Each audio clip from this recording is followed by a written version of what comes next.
You're listening to the PT Profit Podcast, episode number 265. Today, we are continuing with our mini series all about the reason number 8 as to why you might not be where you want to be and what to do instead. Are you ready? Let's get started.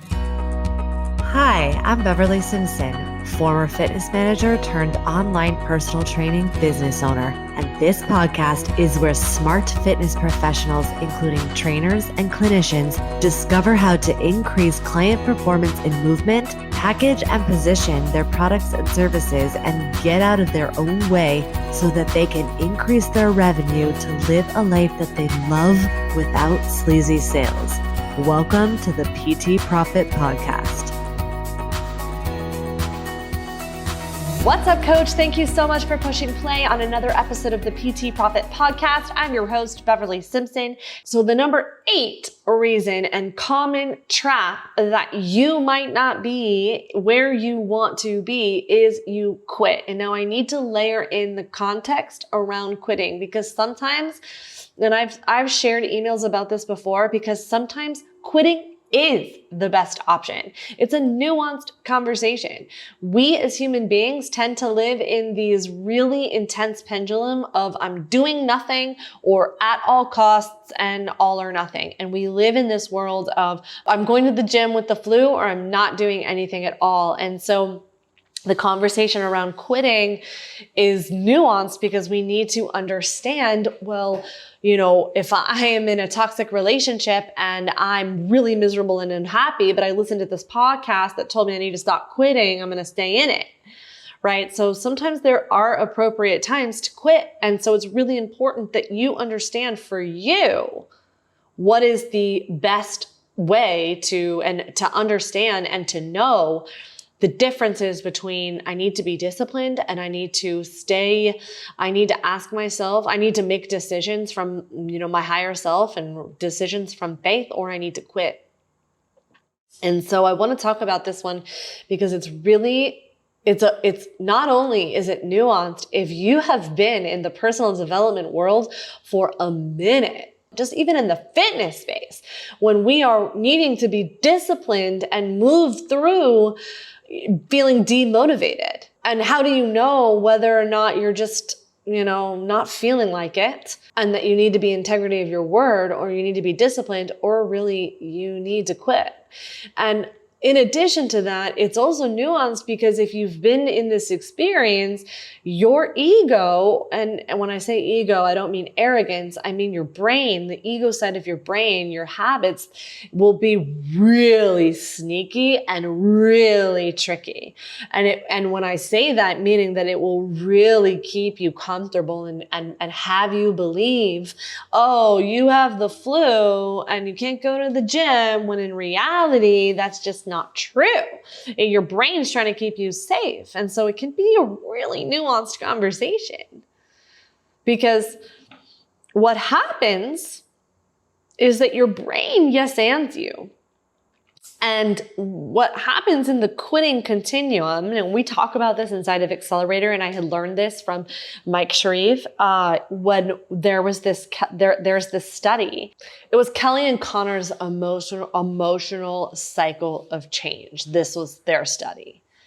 And what basically they're talking about is how when someone starts something new and they get really excited, there's this uninformed sense of optimism, like, yes, I can do it.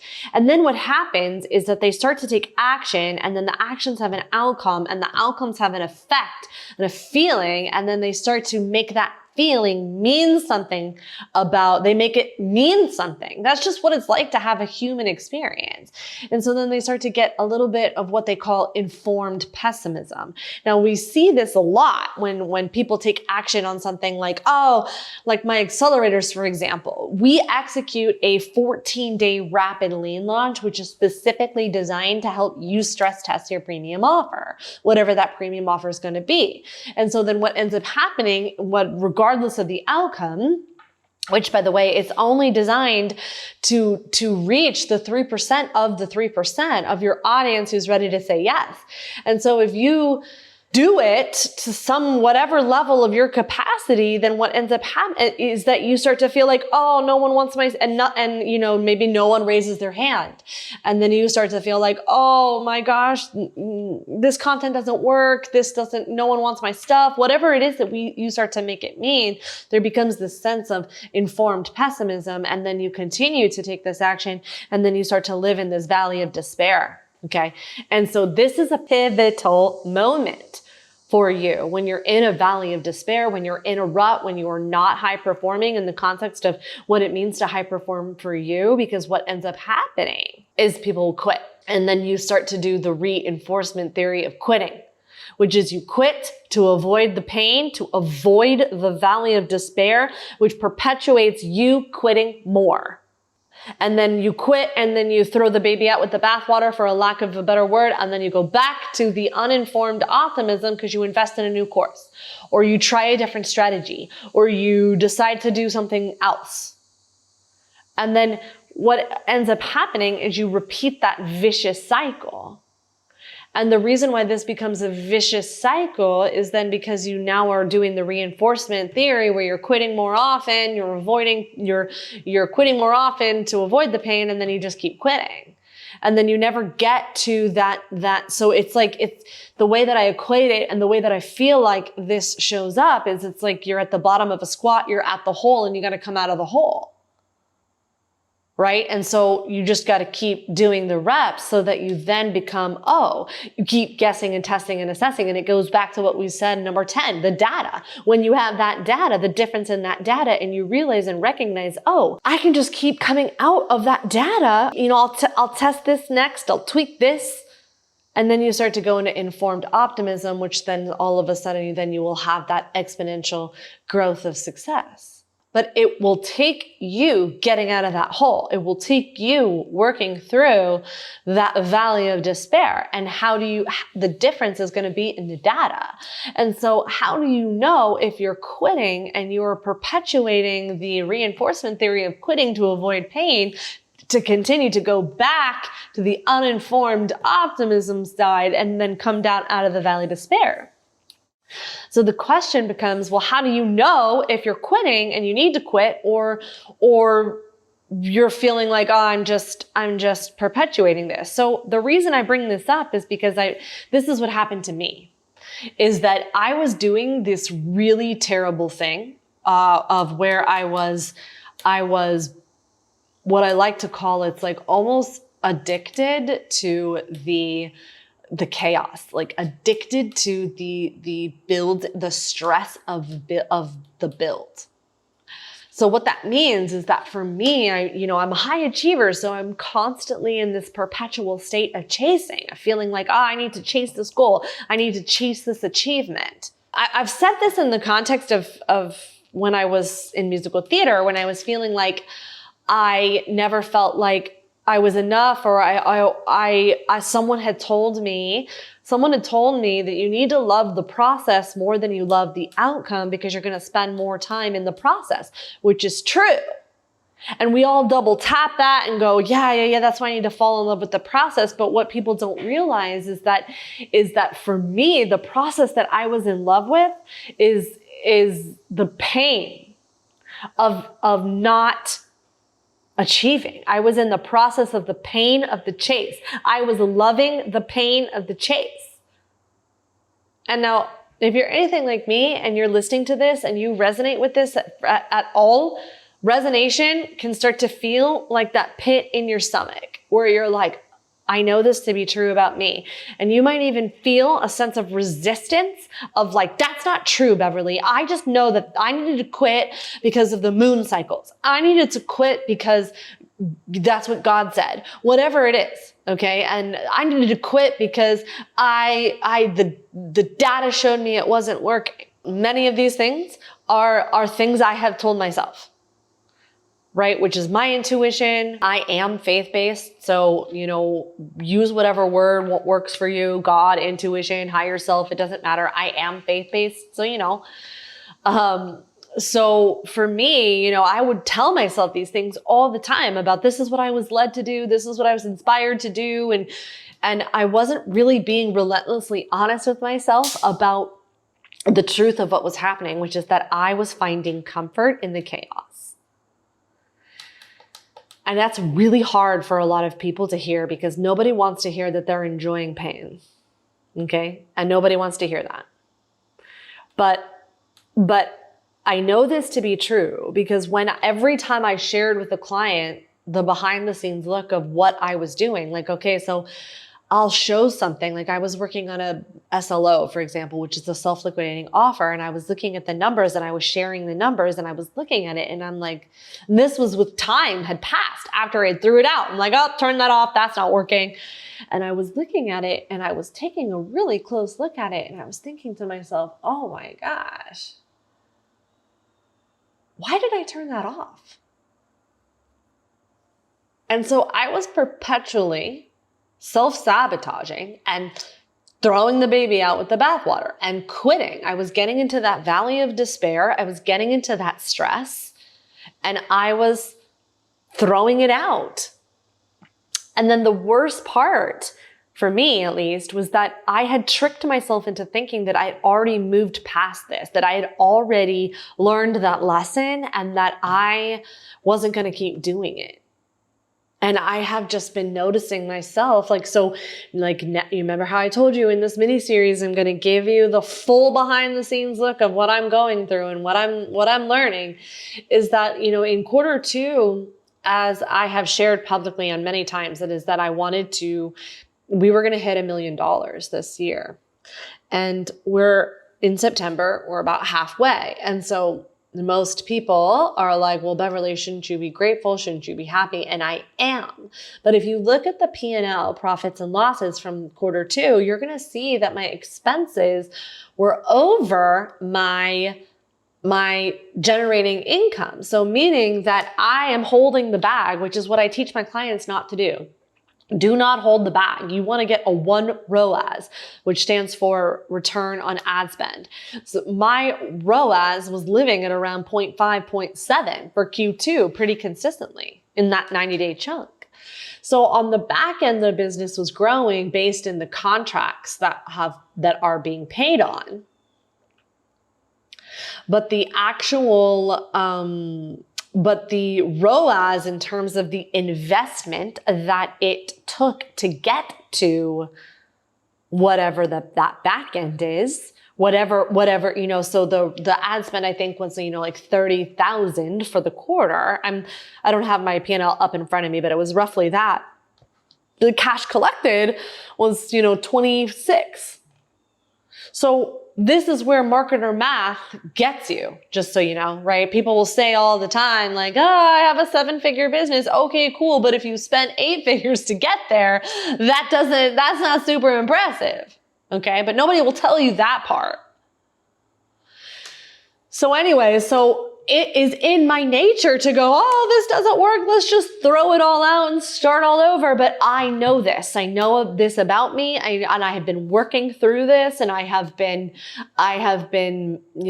really trusting myself to know that I can go all in, know that I can figure it out, and that I am pushing the boundary of what I know I can do.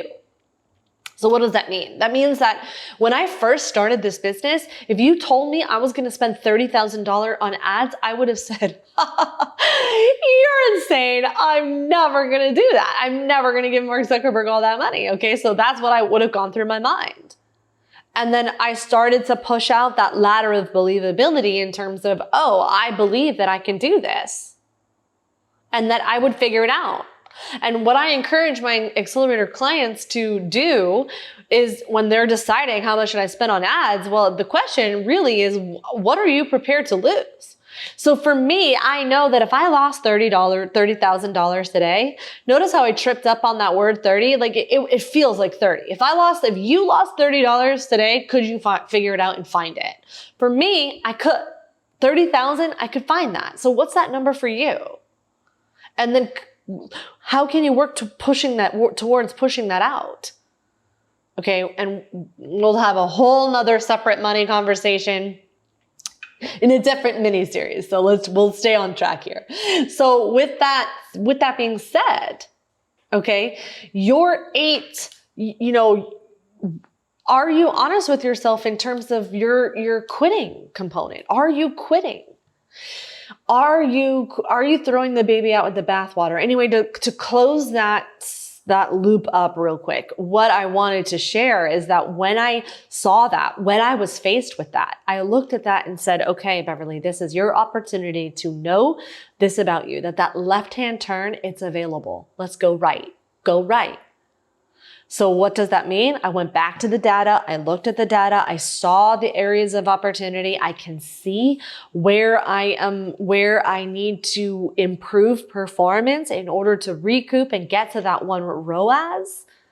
And so I am going to keep guessing, testing, and assessing and tweaking and taking the inspired action, the action that lights me up to course correct. And so that's what I'm doing as we finish out Q3 and as we go into Q4, because to remember that there is no timeline.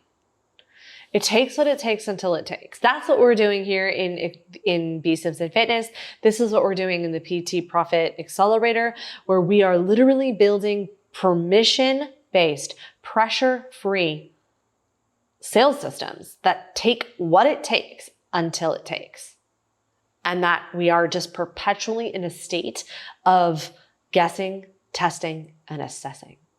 And so that is how you start to stop quitting on yourself. And so instead of doing the reinforcement theory where you quit to avoid pain and then quit, what we want to do is we want to work on the habit loop where we take action, consistent compounding action. Because our brain, which I probably don't have to tell you, but we're 100% habit-based. You probably already know this. This is one of those things that we double tap on Instagram, but then we don't stop and think, oh, what are my habits? We think, oh yeah, my habits are fine. I do all these things, but we have these unconscious patterns that are running in the back of our mind all the time that we're not present to. Because if we were present to it, we probably would change it. If it was a habit we didn't like. So how do we know how do we know when's the right time to quit? And that we are going all or nothing. And so here is what I want to say to you, okay? Because because I'm also navigating this with my children as they're like, I want to quit dance. I want to quit sports. I want to, whatever it is that they tell me that they want to quit, because I'm never going to force someone to do something. And my kids too, to teach them that it's not okay to quit, because sometimes it is. If they're in a toxic relationship, I want them to quit. If they're doing something that is making them perpetually miserable, I want them to quit. So here are the 3 barometers that I ask myself, that I give to myself, and that what I give to my kids, and that I want to offer to you when deciding and determining what it is that I need to quit. And is this really not for me? The first question that I'll invite you to journal on and ask is the 100K per month version of me. Would you make this same decision? So write this for yourself. Whatever this 10K month is. For me, it's 100K because this is what I'm working towards. Is the 100K per month version of you, Beverly, would you make this decision? And whatever answer comes up for me, that's what I'm gonna answer. Now, that's also, in the context of I'm a manifesting generator, so I go through my gut. I have to ask myself yes or no questions. So sometimes that works for me, and if that question doesn't work for you, then make it open-ended and invite yourself, especially if you're a projector, invite yourself to journal on. What would the 100K per month version of me do? Journal on that. For me, I need to ask yes or no questions. One or either one of those, whatever resonates with you, try both, okay? Second thing I will ask myself, or that I'm evaluating both from my kids and for myself, is that just start. It's like if I don't feel like working out and I'm like, but it's on my plan to do today, I'm just going to start. So I'll do 10 minutes. And if I'm like, get into it, and I'm like, oh, okay, yeah. And I push through that uncomfortable resistance or laziness or demotivation or whatever it is, and I can do it, then I'm great. Okay. then I can keep going. Now, if I just start and after 10 minutes, I'm like, oh, still not in me, then I'm going to quit. Then I'm going to say, okay, no, not for me. Okay. Last thing I'm going to do and look at and evaluate is, what is the context of me feeling like not wanting to do this? Meaning, am I getting the Sunday scaries and I'm not looking forward to my schedule?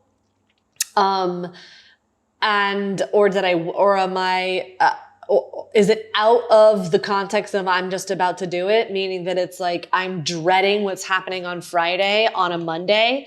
If that is happening, then I need to look at that, and I need to look at that closer. Is that going against one of my personal policies? And that is probably not in alignment, and I need to look at that. And I need to look at what specifically of that component do I need to change? Okay, so those are the 3 things that I'm really evaluating when it comes to, is it the right time to quit? Because sometimes it is. Sometimes it's not. And so you need to ask yourself where you are in that nuanced conversation. And I guess I'll leave you with the last fourth thing, which is look at the data, trust the data, and make sure that you're making decisions from data and not from emotional dysregulation. So thanks so much for hanging out with me today on this episode. If this episode helped you, you want some more clarity, come say hi on social, Instagram specifically at bsimpsonfitness. It'd be a huge favor to me if you screenshot this episode, tagged me in your story, and shared your biggest takeaway. Not only will it help me share this message with more people, I'd love to connect with you and support you and have a conversation about what it is that you're going through. And if you're looking for the fast track to generating consistent 10 to 20K per month guaranteed, definitely send me a DM and we will get your free custom profit plan on the schedule. So thanks so much for hanging out with me today. I'll catch you on the next episode. Thank you for listening to the PT Profit Podcast. If you like this episode, chances are your friends will too. So it would be a huge service to us if you would please leave us a review and share with your friends on your social media channels. When you leave us a review, be sure to take a screenshot of it and email that screenshot to my team at info@bsimpsonfitness.com. And we'll send you a very special Instagram podcast that will show you how to create compelling content so that your ideal clients come to you and you go from wanting clients to a wait list of clients ready for your services. Thank you so much for listening, and we'll see you on the next episode.